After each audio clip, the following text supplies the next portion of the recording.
Commanders hire Dan Quinn to match with their new general manager, Adam Peters, to lead this franchise into the future. The way that we live is not for everybody, okay?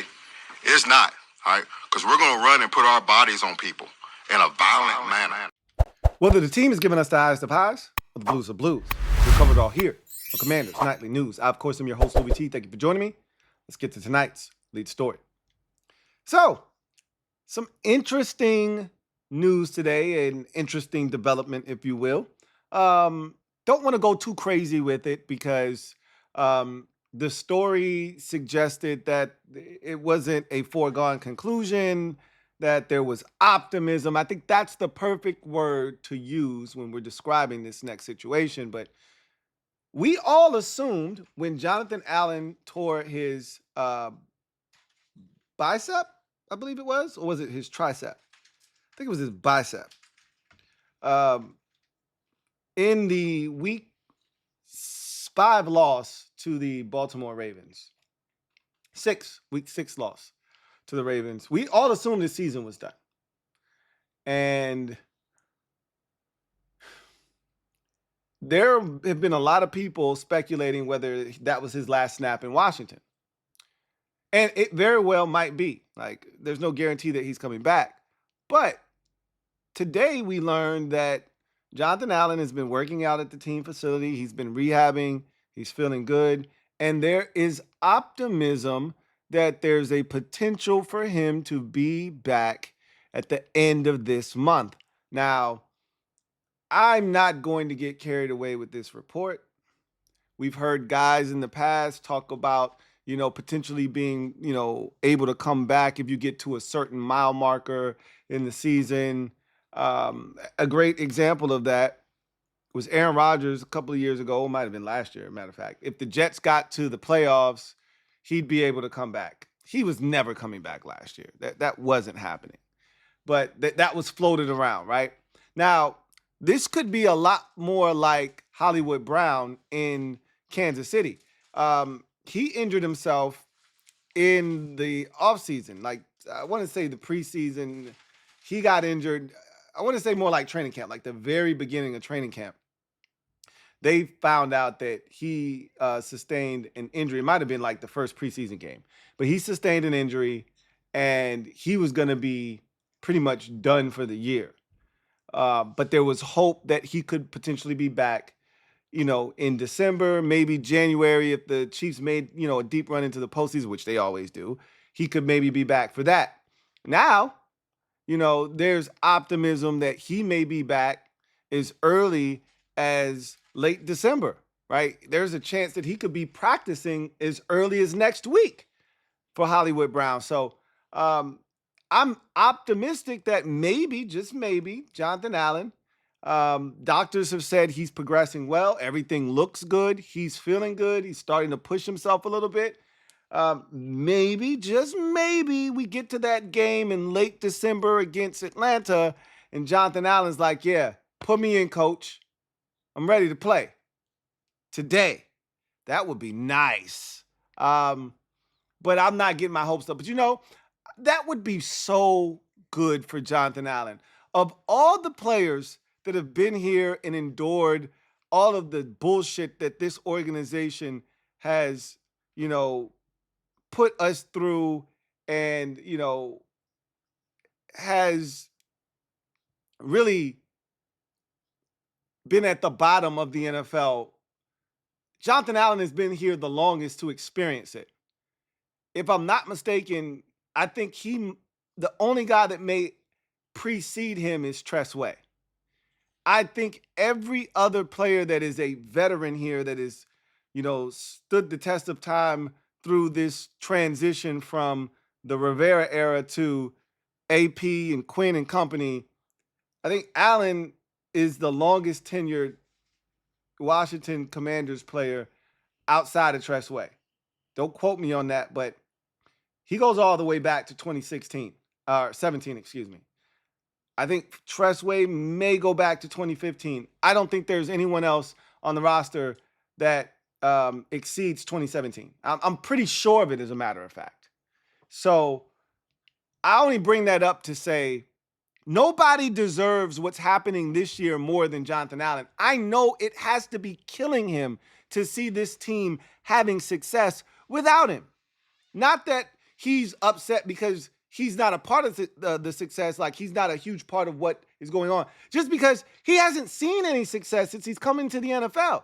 You know, the one year that this team won anything was 2020, and they were 7-9. They weren't even good, right?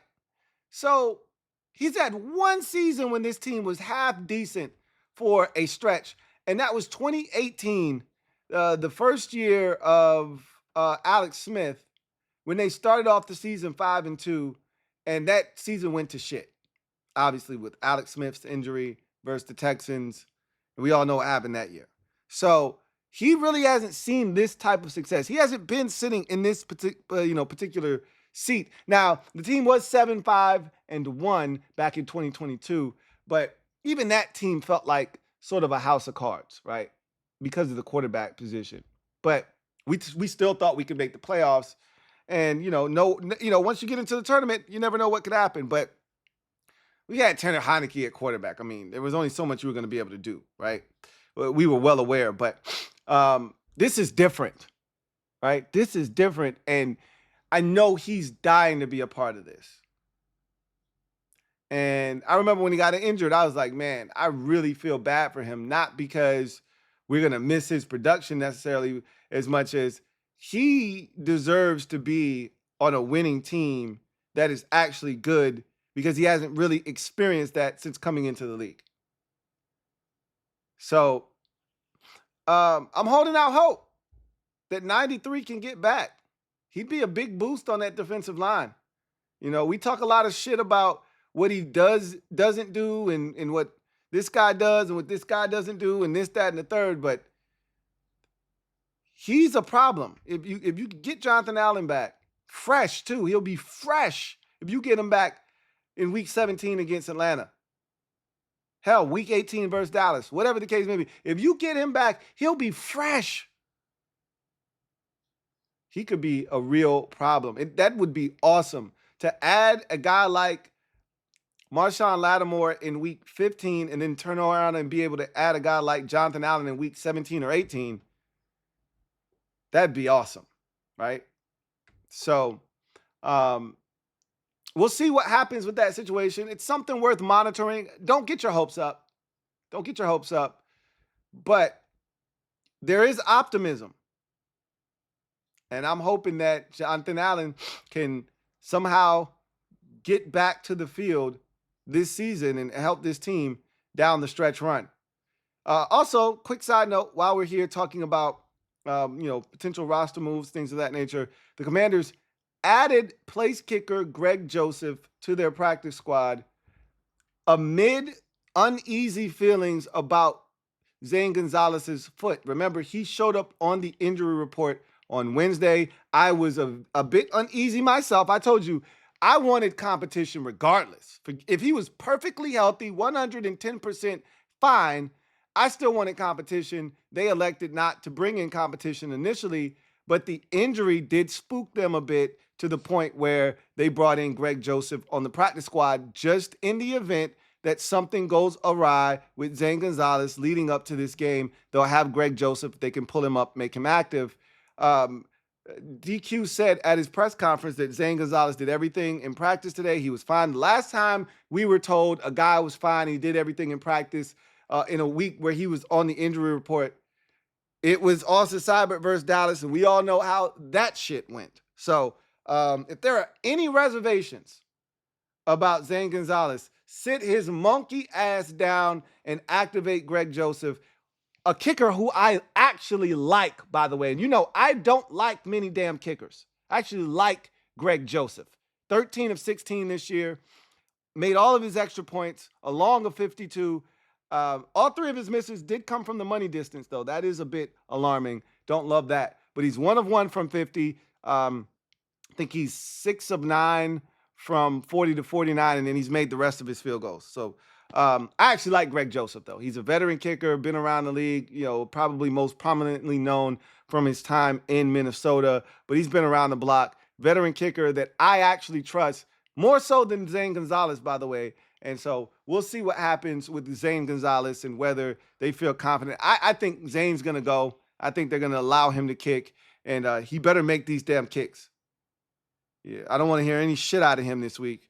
But good to have a veteran kicker like Greg Joseph waiting in the wings in the event that something goes amiss with Zane Gonzalez. So let's transition to in other news, where we heard from DQ today.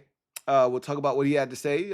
Pretty brief, as these Friday pressers usually are, roughly 9 minutes or so. So we'll get to what was said there. But before we do that, let's take a look at the final injury report for both teams heading into the Week 15 contest, starting with the good guys. And so there's a surprise on this thing. You know, I don't like surprises on the injury report. They are the worst, especially on a Friday. Nothing worse than a Friday surprise. Hey, got an extra injury for you. Never like those. So Noah Brown obviously out with the kidney injury. Jamison Crowder listed as questionable. He can play. If they want him up, they can pull him up. With the addition of KJ Osborne, we'll see what happens. But Crowder is good to go. Zane Gonzalez was full today, just like he was yesterday, and DQ said as much. So I assume Zane will be fine. But again, last time we were in this predicament and we were told the kicker was fine and he did everything the week leading up to a game in which he was on the injury report, it did not go well. So that's in the back of my mind. Maybe I'm suffering from a slight case of PTSD, but shoot me, I'm human. Daron Payne, this is the surprise. Surprise! Daron Payne with the back. Did not practice today. Questionable on Sunday. Don't need that. We're talking about stopping Alvin Kamara. We need all hands on deck. Daron Payne is not a guy you want to see out of the lineup this week. That does not help our cause. So hopefully it's something minor. He'll be able to push through and play and be effective. But backs are nothing to play with. If you've ever had any sort of back discomfort, then you know it controls just about everything. You can't move if your back is stiff. You can't move if your back is not working correctly. So hopefully that's nothing serious, but he did not practice, and he too is listed as questionable. Just about everybody else, all systems go. Cleveland Farrell, limited the last 2 days, ready to go. Zach Ertz, ready to go. Dante Fowler Jr., Noah Igbenogany, Marshawn Lattimore. Hallelujah! Hallelujah! Hallelujah! Hallelujah! Hallelujah!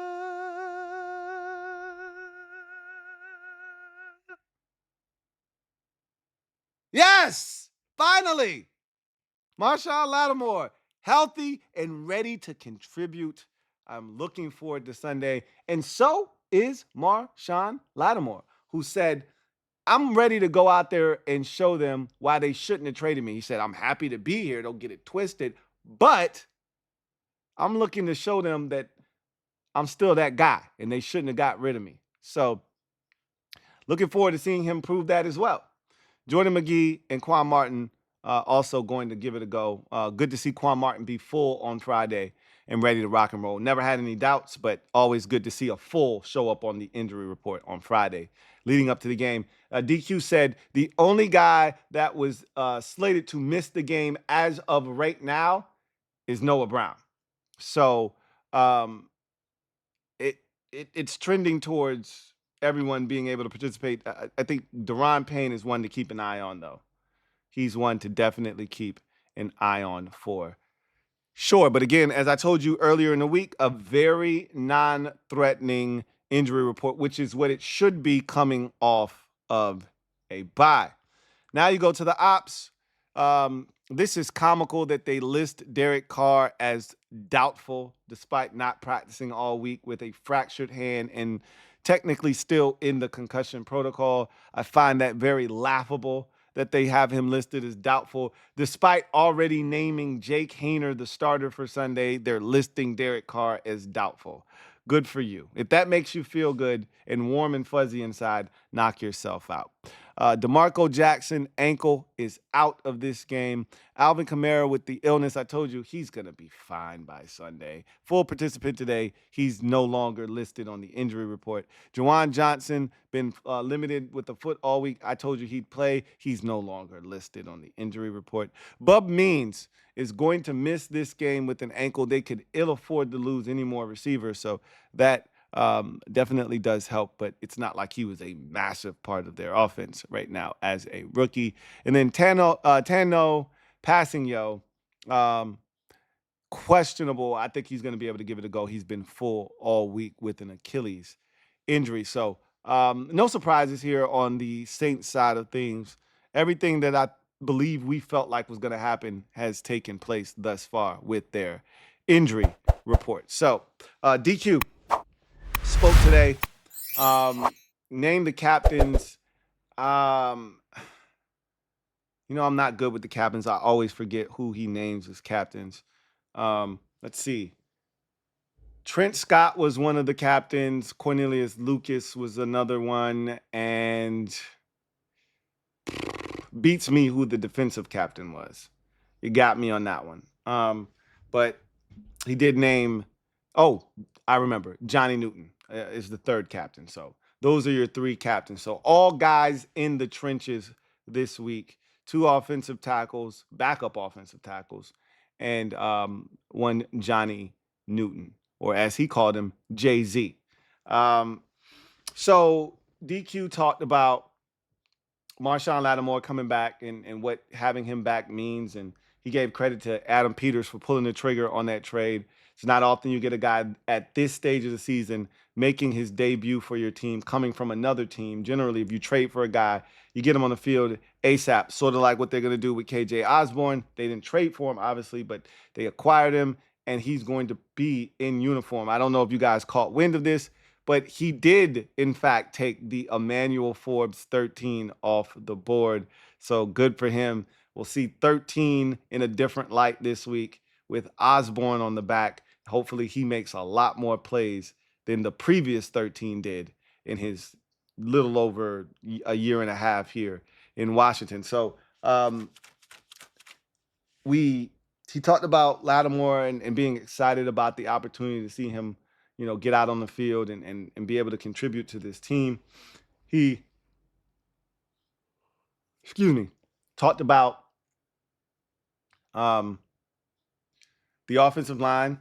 So there was clarity there. Look, I don't think any of us expected any kind of shakeup amongst the offensive line, but he did mention that Brandon Coleman will remain the left tackle and Andrew Wiley will be back at right tackle. So the offensive line will be back in its totality this week for the first time, probably in about a good 3 weeks is my guess. And all of the reserves are ready to rock and roll. So we're as healthy right now on the offensive line as we've been in quite some time. Hopefully it stays that way for the remainder of the season. They mentioned Kaz Allen getting injured. I'm like, so why are we talking about Kaz Allen, a guy that's never been active this season?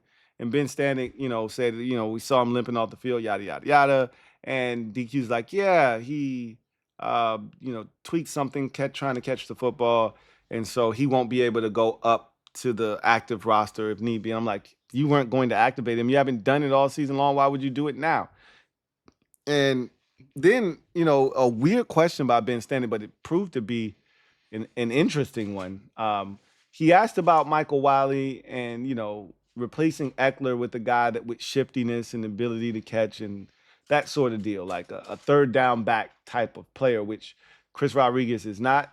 So was there a sense of awareness that maybe Wiley could be that guy for you? And he said, yeah, no, we felt like Kaz Allen was that guy. And that's why the injury to him was so significant to them. I was like, interesting. Now, he did, remember, Kaz Allen did, play a little running back at UCLA, but he was more of a gadget guy than anything else. And so it makes a little bit of sense that they would see him in that light, but obviously nothing's going to materialize there at the current moment. But, DQ also talked about see. Anything else relatively important? Really don't think there was much else that he discussed.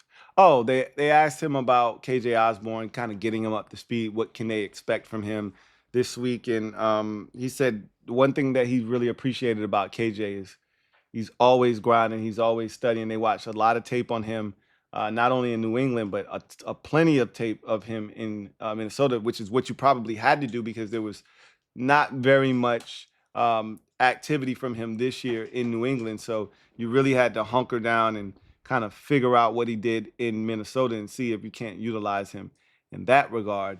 But DQ talked about his potential impact, and he said, "Look, I've heard nothing but good things about him, and since he's gotten here, every time I look up, he's studying. So that's a good sign, and we feel like we can get him in there, as early as this week, and maybe he can have somewhat of an impact. So we'll be looking out for that as well.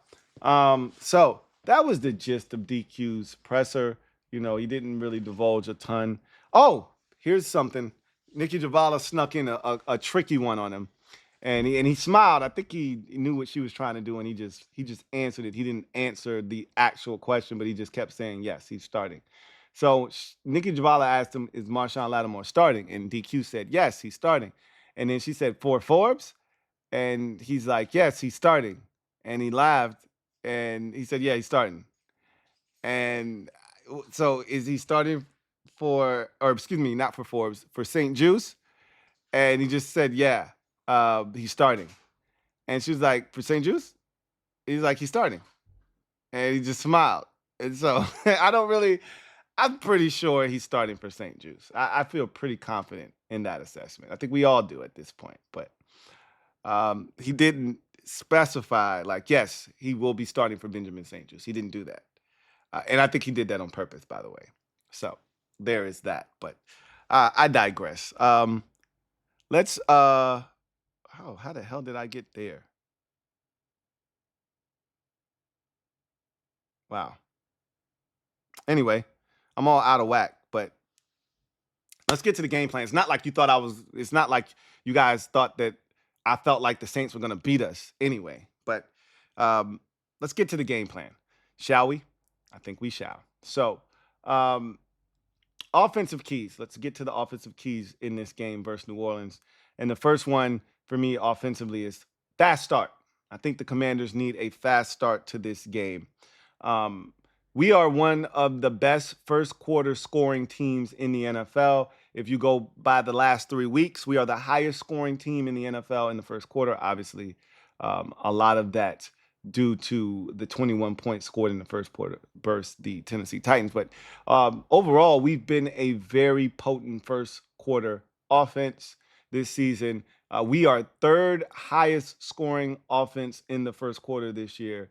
We've been very effective in quarter number one, and I would like to see us get off to a fast start in this game. I think that would be pivotal and key to getting the type of victory that allows us to not have to sweat it out at the end. A fast start is paramount when you're playing bad teams. Again, I can't stress this enough. The longer you let them hang in, the more confidence you give them. So I think 10 first quarter points will be more than suffice to send the message that we ain't, watch yourself. We ain't playing with your bitch ass. I think that's very suffice in the first quarter. As long as we don't give up, 14 or 10. Like, if we scored 10 and they scored 3, I'm feeling good about the first quarter, right? I think we need to get off to a fast start. 10 first quarter points, I believe, will do exactly that. Next offensive key. Protect Jaden and the Duke. That goes without saying. I talk about that every single week. But when we play lesser opponents, I think it's even more magnified. And not that playing a better opponent makes it easier to turn the football over or easier to stomach a turnover. But when you're playing bad teams, I always talk about leveling the playing field. And one of the ways you do that is through turnovers, or as I like to call them, the great equalizer. You turn the ball over against a bad team, it allows them to stay in the game. And I talked about this when we went over the Saints statistics yesterday, when we went behind enemy lines. They're +2 in the turnover margin. So they're not one of these 5-8 teams that's, terrible at taking care of the football and their plus and minus is in the toilet. This is a +2 football team in the plus minus category, which lets you know that they're not only taking care of the ball, but they're creating turnovers. So do not get got thinking that you can't, thinking that this Saints defense won't try and turn us over. And we got to protect Jaden Daniels without question. He is the bedrock of this organization right now. Run to set up the pass. The Saints don't stop the run. The Saints don't stop the pass. You really can pick and choose what it is you want to attack with them. But I would just tell you, forget about what they don't do, right? It's great to know that they can't stop the run or the pass. That's very great, good information. But the thing that I would focus on is, what do you do well, right, as a team? And what we do well as a team is we run the football, right? When we run it effectively, it helps spruce up the pass game, and then all of a sudden we're a dangerous team. Run the football, right? Run the football. Beat the Saints into submission and put them away early. That's what you're hoping to see happen in this game. Only time will tell as to whether that happens or not. Last offensive key: score, score, score. All right. I think it's going to take 4 touchdowns to get the desired outcome in this game. Now, how you come about those 4 touchdowns makes no difference to me. It could be 3 touchdowns and 2 field goals. That's suffice. That's 4 touchdowns essentially. It could be 3 touchdowns and 3 field goals. That'll suffice, right? But all in all, I would like to see this team score 4 touchdowns. That's 28 points. That's way more than the Saints can afford at this point. You don't want to play down to their level. I can't stress that enough. That's when they're their most comfortable. That's when they're in their wheelhouse. When the game gets sloppy, a couple turnovers happen, and all of a sudden you look up and it's 22-19 in the fourth quarter, and you're just up 3 against, a struggling Saints team. Take care of business. Score points. Defensive keys to the victory versus New Orleans. First thing up, neutralize Alvin Kamara. They talked all week long about 41. You all know about 41. I'm well aware of his talents and his skill set. And the goal, the objective is to not let him get off. As he goes, so does the team. I talked about this yesterday. You cut off the head of the snake, the body will die.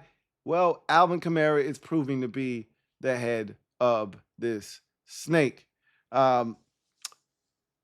Next defensive key. Welcome Jake Haener rudely in his first NFL start. He's talking about coming out and letting it fly and ripping it and all of this good stuff, all these cliches. Great. Come in here, get your first start and get your first L all in the same swell swoop, right? I'm hoping to dominate this guy. And to extend upon that, the next defensive key is ball is life. Create 2 turnovers, 3 sacks, and 7 quarterback pressures. All right. If ball is truly life, this is an opportunity to get as much oxygen as you can for the stretch run. I think when you have a young quarterback like Haener in there, it's easy to try and confuse him. I think Joe Witt Jr. is going to heat up Jake Haener, try to make him uncomfortable, try to see if you can't force him into an overthrow, a tip, a rushed pass, etc. But clearly, we need more turnovers. That's been an emphasis put on practice this week. And so I need 2 turnovers. Don't care how you force them, but we need 2 turnovers. All right. We need 3 sacks at a bare minimum, 3 sacks and 7 quarterback pressures. That's what I'm looking for. That's what I'm looking for in this game, right? Get to the quarterback, make him uncomfortable. He'll turn it over a couple of times and then finish the job on offense and, finish the job on defense. Take care of business by getting to the quarterback, hurrying him, and if he doesn't get rid of the ball, sack him, right? And then lastly Eliminate explosives. They want to go to Marquez Valdez-Scantling. He's a burner, all right?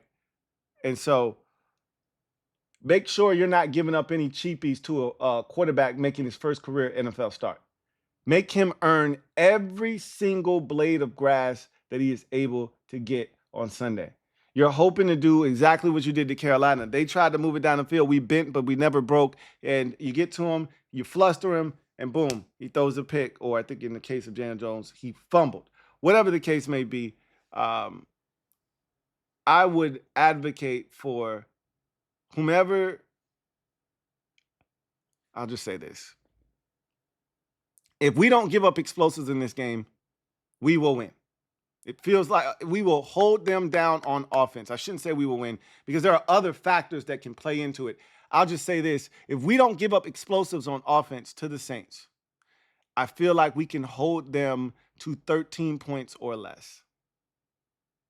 That's a big effing deal for us.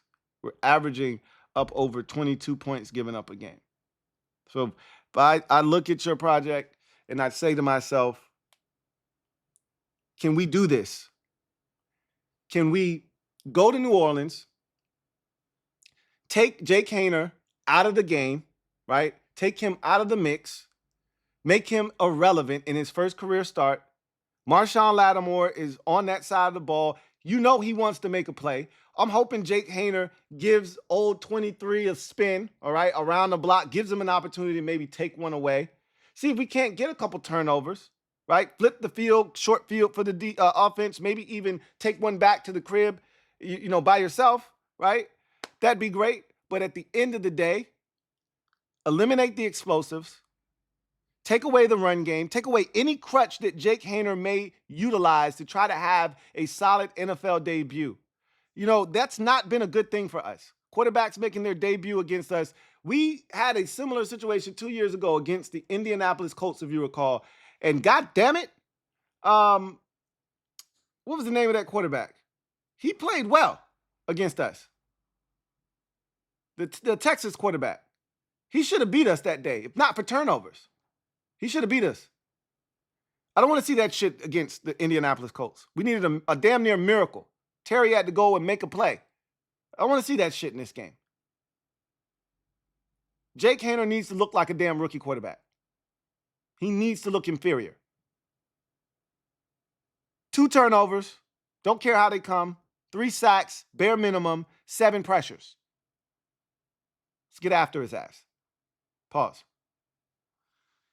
And I'm hoping, as we go to our final outcome, you've already seen it, that it leads to a 30-17 victory. I'm hoping that it's an even bigger victory than that, but I'm not looking to be greedy here. Just go get the dub, right? We watched the Rams get it done on Thursday Night Football. We need to do the same on Sunday to keep that cushion, that 1-game lead over them for the wild card, and get that much closer, climb within a half game of Green Bay for the 6th seed in the NFC playoffs. All of that is within reach if you can take care of business on the road against a wounded New Orleans Saints team. We're fresh off of a bye. I want to see a team with a pep in their step, ready to go out and execute at a high level, pick right up where they left off a week ago against Tennessee, or 2 weeks now ago against Tennessee, and come out, establish themselves, get off to a fast start like they did against Tennessee, and don't look back, right? Don't allow the Saints to hang in this game. I got a feeling this game is going to be a lot closer than I want it to be. But as long as we win the game, I don't give a shit, personally. All right? I don't give a shit. So, earlier today, before we get out of here, this has nothing to do with nothing, but I had a video over on the Commanders Kings channel. You might want to check that out. I talked about Odell Beckham Jr. Shame on you if you step to the old dirty Beckham. And his availability, he's probably going to go back to the Rams or somewhere familiar where he's been before. He's not coming here. But I would be interested. I am interested. And I talked about that over on the Commanders Kings channel, though. I'm not going to bore you with that here. But I did want to bring it up briefly because I'm actually anxious to see what KJ Osborne is going to do. He's playing this week, folks, in the number 13 jersey. And it sounds like he's going to get quite a few snaps. My guess is somewhere in the neighborhood of 10 to 15. That's a lot of snaps for a guy that literally just got here 4 days ago, right? Or by the time we get to Sunday, it would be like 4 or 5 days ago. They were awarded him what? On Wednesday, I would say. And his first day of practice was Thursday. So Thursday, Friday, Saturday, Sunday, 4 days. I said that right. I'm thinking he's going to get every bit of 10 to 15 snaps on Sunday. I want to see what he does with it. Can he come away with a catch or two? It'd be crazy if he ended up with 2 or 3 catches in his first game. He would be like 5 catches behind Luke McCaffrey if he did that. I made a funny. Did you catch that? I made a funny. Anyway, I digress. That's going to do it for me, your man Louie T here on Commanders Nightly News. I'm looking forward to chopping it up with you on Sunday after this New Orleans Saints game. Hopefully we're talking about a win for the good guys, improving to 9-5 for the first time since 1992. Would be the last time that through 14 or 15 weeks, but 14 games, we've been 9-5. Let's get her done. All right, y'all know what it is. Anybody, anywhere, anytime. Let's take care of business over in New Orleans at the Caesars Superdome. And let's bring home that dub. And let's get to 9-5. And then we'll be able to enjoy Sunday Night Football and hope to see a Packers loss that might move us into the 6th seed in the NFC playoffs. Got to take care of our business first. That happens at 1 p.m. on Sunday afternoon in New Orleans. Let's take care of business fresh off the bye.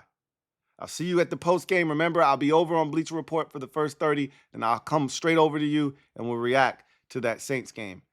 I'll see you then. Have a good one. Here comes the diesel. Here comes the diesel. There's the snap, hand to Riggins. Good hole. He's got the first down to the 40. He's gone.